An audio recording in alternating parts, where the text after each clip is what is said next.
Je suis financière. Je travaille dans la finance et quand je commence à expliquer ce que je fais dans la vie, les gens, en général, s'imaginent ça. Ou bien ça.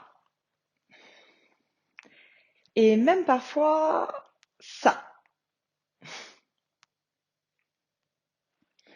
Cela ne me ressemble pas vraiment. D'abord peut-être parce que je suis une femme et que l'univers de la finance est réputé très masculin. Mais aussi sûrement parce que je ne suis pas obsédée par les profits, la rentabilité ou la cocaïne. Bref, vous voyez ce que je veux dire. Donc maintenant, quand on me demande ce que je fais dans la vie, je réponds que je travaille dans le développement durable. Sauf que du coup, en général, les gens s'imaginent ça. Ou bien ça, et même parfois ça. Ouais, cela ne me ressemble pas vraiment non plus. Non pas que je n'aime pas les road trips en van, le look des nanas des années 70, cultiver des légumes dans mon potager, ainsi que... Mais c'est un autre débat. Tout ça pour vous dire que pendant longtemps, j'ai eu beaucoup de mal à trouver l'équilibre entre mon métier dans la finance et mes aspirations personnelles. Entre les sujets économiques qui me passionnent et les enjeux environnementaux et sociaux qui s'imposent à nous et nous obligent à repenser complètement notre économie. Et puis, vous devez certainement vous demander quel peut bien être le lien entre la finance et le développement durable. Espérons que ce ne soit pas une opération de greenwashing, pas vrai? En effet, c'est à première vue assez antinomique, j'en conviens. Mais laissez-moi vous en dire un peu plus. Ce que je vous montre à l'écran, c'est ma vie en 2013. C'est la vue que j'avais depuis mon premier bureau à La Défense. C'est sympa, non? Après réflexion, je crois qu'une jolie vue et une bonne rémunération sont une super excuse pour justifier un job qui peut parfois manquer de sens. À l'époque, je commençais tout juste à prendre conscience de la gravité du changement climatique. Bien sûr, comme tous ceux de ma génération, j'avais grandi avec le discours de Jacques Chirac. Notre maison brûle et nous regardons ailleurs. Effectivement, j'avais détourné le regard pendant très longtemps. Je trouvais les discours plutôt alarmistes, voire même oppressants, et j'avais préféré recentrer mon attention sur des réalités court terme, faire de bonnes études, trouver un travail. Et je me retrouvais donc là, à rêvasser en regardant par la fenêtre. Quand on n'aime pas spécialement ce qu'on fait, on est en général loin d'être le meilleur. J'ai donc changé de job pour un autre, toujours dans la finance. Et au bout de 6 mois, à la fin de ma période d'apprentissage et de montée en compétences, la tendance est tombée. Je m'ennuyais toujours à mourir. Et mon errance a continué. J'ai visité comme ça 5, 6, 7 tours de la Défense en quelques années. Je vous épargne les photos de la vue, on finit même par s'enlacer. Comme le disait si bien Sénèque, il n'y a point de vent favorable pour celui qui ne sait pas vers où il va. Mais à chaque changement de job, ma réflexion s'affinait. La vision que j'avais de la finance se précisait et certaines questions m'assaillaient. Quelle part de mon activité finance bien l'économie réelle? Comment la finance pourrait-elle devenir le moteur de la transition écologique et sociale? Quels mécanismes macroéconomiques et réglementaires peuvent répondre à l'équation du changement climatique? Et pourquoi, alors que j'ai contrôlé des opérations spéculatives qui se chiffrent en milliards toute la journée, y a-t-il encore des sans-abri dans ce quartier d'affaires? Le monde de la finance classique n'apprécie pas forcément les gens qui posent trop de questions. Et les gens qui se posent trop de questions n'ont certainement pas vocation à rester employés des banques. Pour le bien de tous, dont mes anciens employeurs que je salue, j'ai donc tiré ma révérence.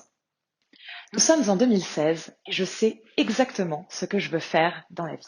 J'ai lu des dizaines de livres sur le financement de la transition écologique. J'ai rédigé mon mémoire de fin d'études sur le sujet. J'ai regardé des centaines, peut-être des milliers de documentaires et de conférences. Et j'ai acquis une certitude. Les financiers, dès lors qu'ils savent identifier les entreprises les plus vertueuses, peuvent alors les encourager à progresser et à contrario, obliger celles qui ne rentrent pas dans leur rang à se transformer pour répondre aux enjeux. Alors concrètement, comment on fait?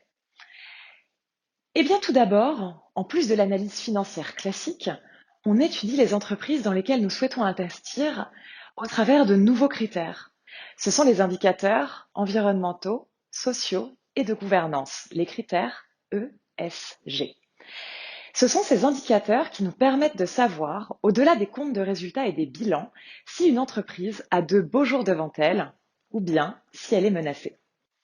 Nous analysons des centaines d'indicateurs, comme par exemple les émissions de CO2 des entreprises, le climat social en interne, les pratiques en matière de lutte contre la corruption, mais aussi les efforts pour rendre les produits plus durables ou encore les différences de rémunération entre le salaire le plus bas et celui le plus haut. Une fois cette analyse effectuée, deux choix s'offrent à nous. Ne pas investir dans une entreprise ou même tout un secteur si cette analyse nous montre qu'il existe un risque de perte à court, moyen ou long terme, ou bien au contraire, investir. Et faire usage de notre pouvoir d'actionnaire pour pousser l'entreprise à se transformer. C'est ce qu'on appelle l'engagement actionnarial. Et c'est donc ça, la finance responsable. C'est comme ça que l'on marie la finance et le développement durable. La finance responsable, c'est une finance qui s'adapte aux limites du capitalisme, qui se remet au service d'une économie humaine et citoyenne. C'est une finance riche de sens, qui renvoie à soi, car il est une évidence. Aucun meilleur ne sera possible sans un retournement radical de nos façons d'appréhender l'économie. Ces pratiques se développent et elles deviendront bientôt la norme. Elles permettent la création de nouveaux métiers. Le directeur RSE, par exemple, qui a pour objectif d'accompagner les dirigeants d'entreprise dans la transition écologique et sociale. L'analyste ESG, qui étudie les entreprises par le prisme de ces nouveaux indicateurs. Mais aussi le gestionnaire des risques climatiques, qui mesure l'impact du changement climatique sur la valorisation des entreprises et donc sur la stabilité du système financier. La perspective de ces nouveaux métiers et l'impact positif que l'on peut peut-être avoir sur l'économie, c'est ce qui m'a portée durant les 4 années qui ont suivi. J'ai été consultante, j'ai accompagné des entreprises, des institutions financières, j'ai enfilé la casquette de directrice de développement durable pour le cabinet dans lequel je travaillais. J'ai rencontré des entrepreneurs incroyables, j'ai soutenu des projets associatifs, j'ai commencé à enseigner aussi, transmettre tout ce que j'avais appris dans les livres et dans la vie, car à l'époque où j'avais commencé à m'intéresser à ces sujets, il n'y avait pas encore de cadre universitaire. Donc, tout était donc à inventer. Et waouh! Pour la première fois, pour la toute première fois de ma vie, je ne me suis pas ennuyée pendant une seule seconde. Ça fait longtemps que je n'ai plus le temps de regarder par la fenêtre. Les vues du 30e étage sont loin maintenant. Et j'ai acquis une certitude. Certes, on est très rarement le meilleur quand on fait quelque chose que l'on n'aime pas. Mais l'inverse est vérifiable. On n'est jamais plus productif que lorsque l'on fait ce que l'on aime. On a tous une vocation, un truc qui nous donne envie de rester éveillés jusqu'au bout de la nuit. Le système scolaire et les entreprises devraient nous pousser dans cette quête, nous aider à trouver notre juste place. Car pour des questions d'épanouissement individuel, tout comme pour des questions de productivité collective, c'est la façon la plus efficiente d'agir. Qui suis-je alors? Je suis une financière responsable.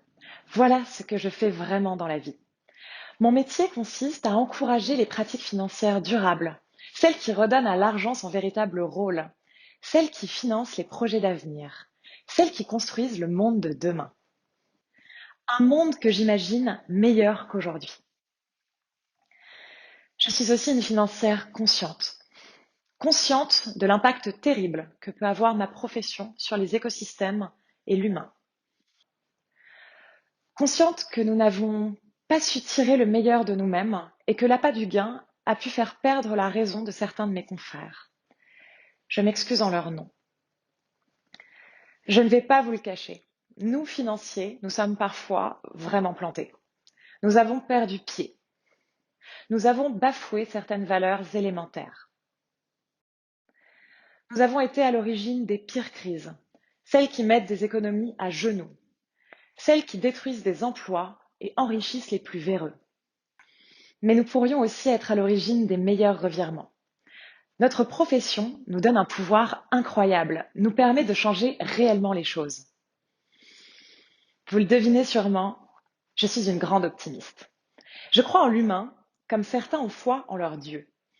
Je suis intimement convaincue qu'une fois que nous trouvons la force de dépasser nos peurs, nos doutes, notre culpabilité ou notre haine pour passer à l'action, l'espoir est partout.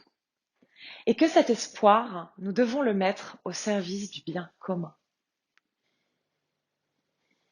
À mes amis financiers, bien sûr que le changement fait peur. Bien sûr qu'il y a tout à réinventer. Mais n'est-ce pas merveilleux? N'est-ce pas une formidable opportunité de montrer au monde de quoi nous sommes capables? N'est-ce pas une incroyable occasion de redonner à notre métier ses lettres de noblesse? À mes amis du développement durable, bien sûr que le monde est à genoux. Bien sûr que l'avenir est effrayant et que le constat scientifique est accablant. Bien sûr que nous sommes tous responsables et qu'il y a encore bien trop de personnes mal informées ou qui ne voient les choses qu'à court terme. Mais pensez-vous vraiment que le désarroi et le repli sur soi nous aideront à surmonter les épreuves qui nous attendent? Ni le déni, ni la colère, ni la haine, ni le désespoir ne seront de bonnes armes face à ces combats. Nous sommes la dernière génération à pouvoir changer les choses. Alors, agissons en conséquence. Agissons avec optimisme et espoir. Et puis sincèrement, même si on se plante, pour ma part, je serais heureuse d'y avoir cru. Heureuse d'avoir au moins essayé. Je suis convaincue que nous pouvons remettre l'argent au service du bien commun.